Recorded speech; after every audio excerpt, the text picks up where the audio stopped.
అందరికీ వందనాలు. బాగున్నారా? గత ఎపిసోడ్లో మనం శ్రమలు పడ్డ వారి గురించి మనం చూసాము.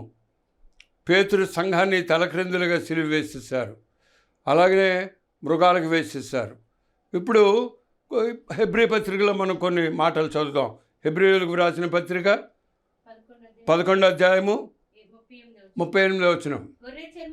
గొర్రె చర్మములను మేక చర్మములను వేసుకొని దరిద్రులయ్యుండి శ్రమపడి హింస పొందుచు అడవుల్లోనూ కొండల మీదను గుహల్లోనూ సొరంగముల్లోనూ తిరుగులాడుచు సంచరించుండిరి.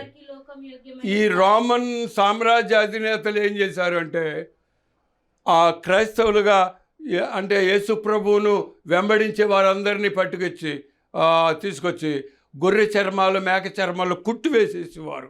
ఒక చర్మలో ఒక మనిషిని కుట్టేసి ఇసుక ఎడారిలో భయంకరమైన తీక్షణమైన ఎండలో వాళ్ళని పరుండబెట్టేవారు.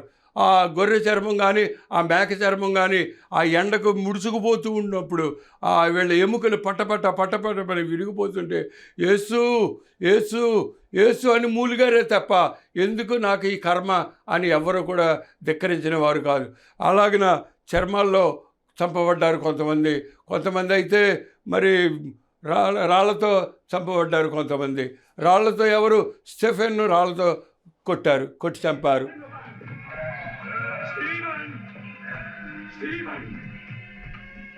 స్టెఫెన్ను రాళ్లతో చంపివేశారు.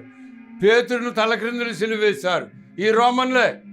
అలాగనే మరి అపొస్తలుడైన పౌలు గారిని గొడ్డలతో నరికి చంపేశారు. ఎవరు? ఈ రోమన్లు. ఈ రోమన్ పరిపాలన క్రూరమైన పరిపాలన. పౌలు గారు a Roman citizen found guilty of treason against the majesty of Rome, died by the axe.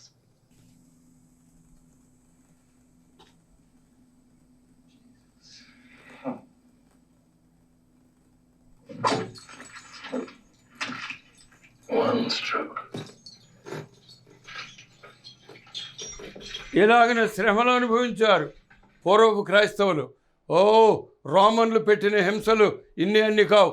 ఎంతోమందిని ఇలాగన హతమార్చి వేసిన తర్వాత ఇంకా క్రైస్తవులు ఇంకా అత్యధికమైపోతుంటే అప్పుడు ఏం చేశారంటే, ఈ క్రైస్తవులు అందరూ కూడా యేసుని వెంబడిస్తున్నారని చెప్పి వాళ్ళే ఆరాధించేటువంటి సూర్యదేవతను తీసుకొచ్చి మేము క్రైస్తవులమే, ఇదిగో మరియమాతను మేము మొక్కుతున్నాం అని చెప్పి మరియమ్మ పోలి ఆమెను పెట్టి ఆమెకు మొక్కించేవారు.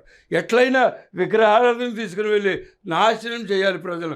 సాతాను యొక్క దురుద్దేశం, సాతాను యొక్క కుతంత్రం. ఎలాగైనా ప్రియులారా, విగ్రహారాధన చేయకూడదు.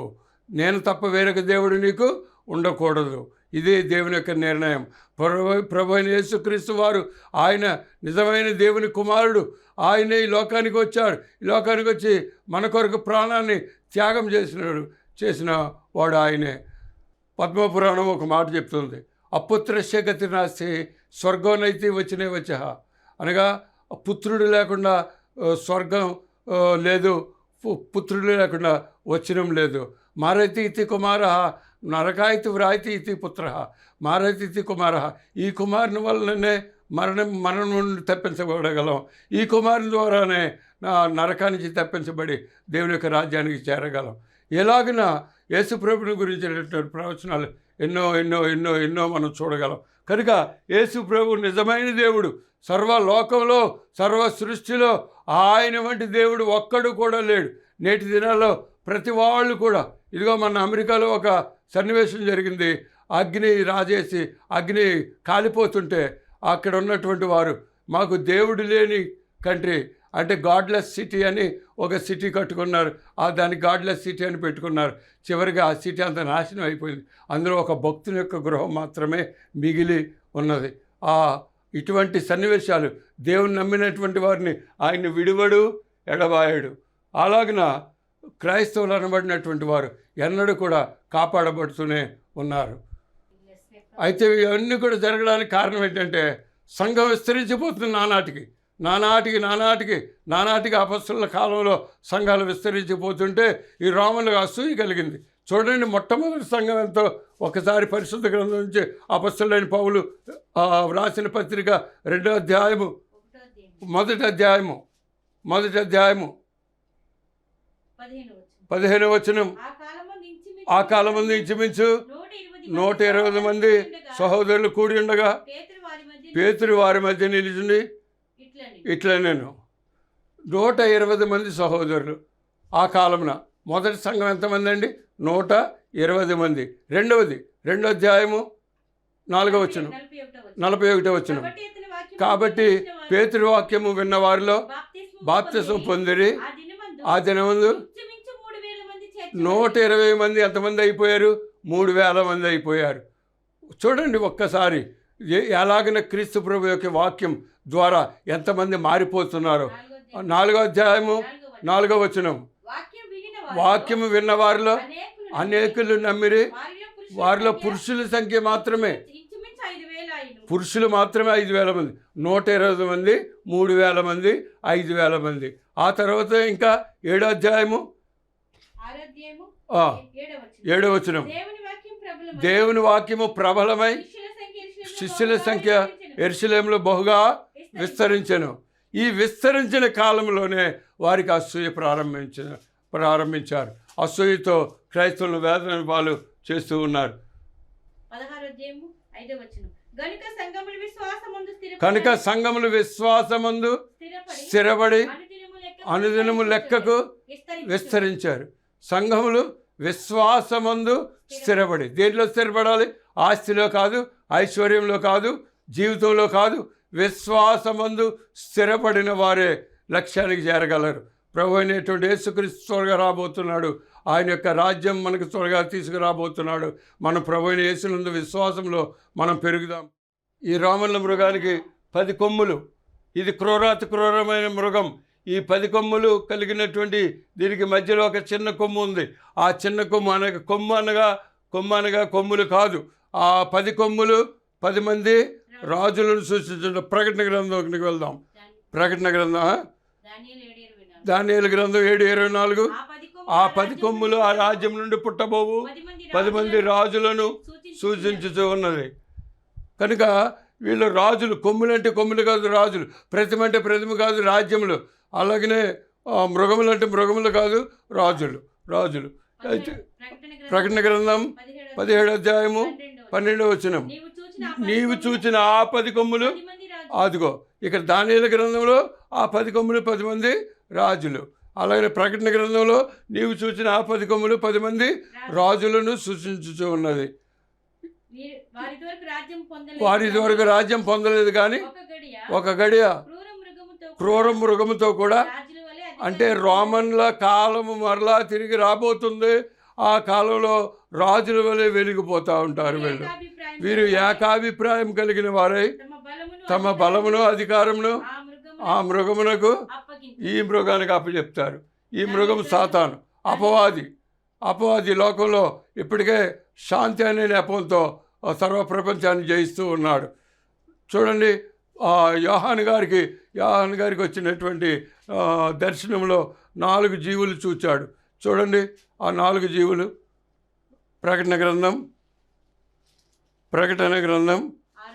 6వ అధ్యాయము 2వ వచనం. మరియు నేను చూడగా ఇదిగో ఒక తెల్లని గుర్రము కనబడెను. దాని మీద ఒకడు విల్లు పెట్టుకుని కూర్చుండెను. అతనికి ఒక కిరీటం ఇవ్వబడెను. అతడు జయించుటకు బయలువెడలాడు. ఆ 4 గుర్రాలు మనం ఈరోజు చూద్దాం. చూడండి, ఇదిగో తెల్లని గుర్రం మీద కూర్చున్నవాడు జయశాలిగా వెళ్ళిపోతున్నాడు. ఇతడు జయశాలి కాదండి, అతడు కొంతమంది తెల్లని గుర్రం మీద కూర్చుంటే యేసు ప్రభు అనుకుంటారు. కాదు, యేసు ప్రభు వేరే గుర్రం మీద ఉన్నాడు. ఆయన ఒకసారి చూద్దాం. చూడండి, పరిశుద్ధ గ్రంథం నుండి ప్రకటన గ్రంథం 19వ అధ్యాయం 11వ వచనం. మరియు పరలోకము తెరవబడి ఉండుటయు చూచి తిని, అప్పుడు ఇదిగో తెల్లని గుర్రం ఒకటి కనబడెను. దాని మీద కూర్చున్నవాడు అది ఆ పరలోకము తెరవబడి ఉండుట చూచాడు. దాని మీద ఒకడు తెల్లటి గుర్రం మీద కూర్చున్నవాడు ఒక ఆయన ఉన్నాడు. ఆయన నమ్మకమైన వాడు సత్యవంతుడును అను నామము గలవాడు. ఆయన నీతిని బట్టి విమర్శ చేయొచ్చు, యుద్ధము జరిగించుచున్నాడు. జ్వాల వంటివి ఆయన శిరస్సు మీద అనేక కిరీటములు. ఈ శిరస్సు మీద ఒక కిరీటం ఉంటే ఆయన శిరస్సు మీద అనేక కిరీటములు ఉన్నవి. ఇక్కడ భూమి మీద ఉన్న తెల్లని గుర్రం మీద ఉన్నటువంటి మాయ వేషగాడు అయితే తెల్లని గుర్రం మీద అంటే శాంతి అనే నెపంతో సర్వప్రపంచంలో తిరుగుతూ తనే రాజుగా కావాలని ఆశిస్తూ ఉన్నాడు.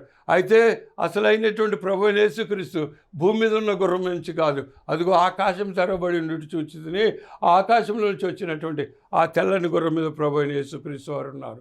ఆయన శిరస్సు మీద ఎన్ని కిరీటాలు ఉన్నాయి? అనేక కిరీటాలు ఉన్నాయి. కనుక ఇది మోసపూరితమైనటువంటి గుర్రం. ఇక రెండవ గుర్రం మనం చూసినప్పుడు రెండవ గుర్రాన్ని చూద్దాం. చదవండి. రెండవ గుర్రం. అప్పుడు ఎర్రనిదైనా వేరొక గుర్రమును చూచితిని, మనుషులు ఒకరికొకడు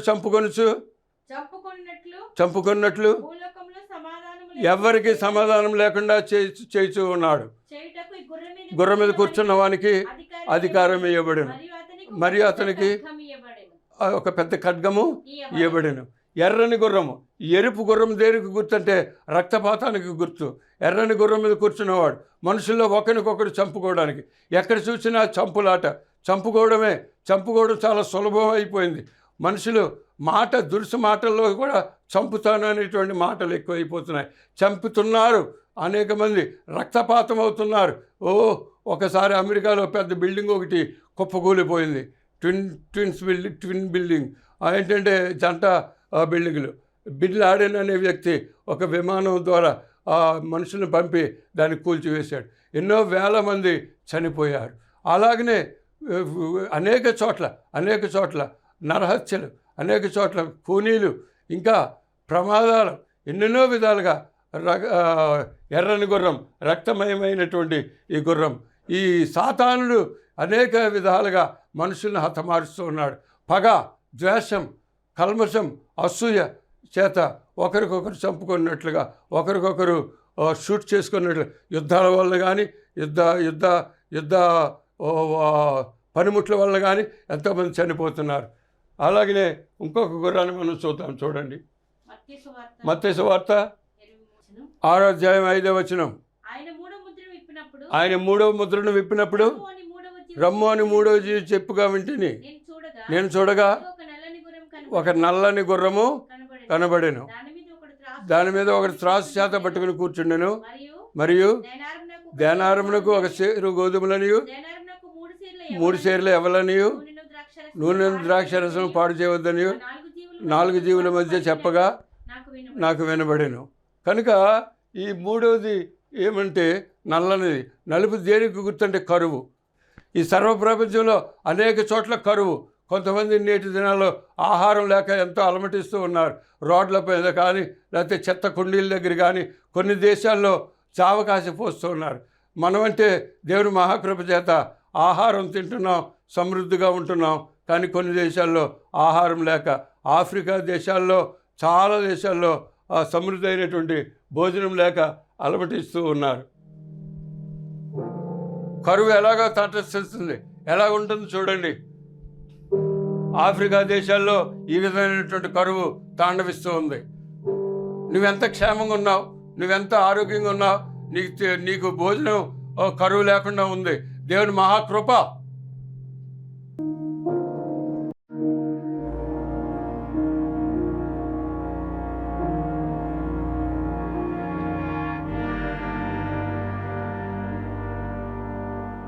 We have seen decades upon decades of cinema footage like this, and yet nothing has changed. It pains us to observe this while we undergo a sense of guilt for our inability to act accordingly, while left downhearted as our efforts seem to be helpless. Poverty has been a major issue regarding the well-being and development of humanity, and as generations come and go, it has remained unresolved for centuries. ఇలాగ అనేక దేశాలు కరువుతో ఉండగా మనమైతే సమృద్ధిగా ఉండడానికి ముఖ్య కారణం దేవుని యొక్క మహాకృప. ప్రియ సహోదరులారా, ఇంకా అనేక విషయాలు ఉన్నాయి. అవి వచ్చే ఎపిసోడ్లో మనం చూద్దాం.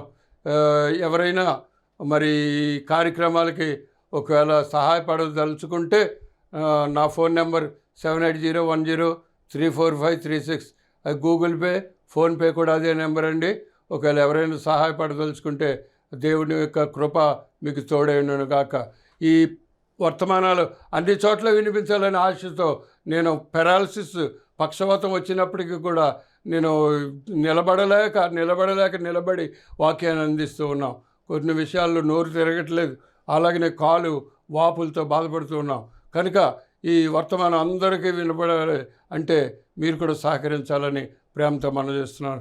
దేవుడు మిమ్మల్ని దీవించి ఆశీర్వదించను గాక. నా ఫోన్ నెంబర్ మరొకసారి 7801034536. స్క్రీన్ మీద కూడా మీరు ఆ నెంబరు చూడగలరు. దేవుడు మిమ్మల్ని దీవించును గాక.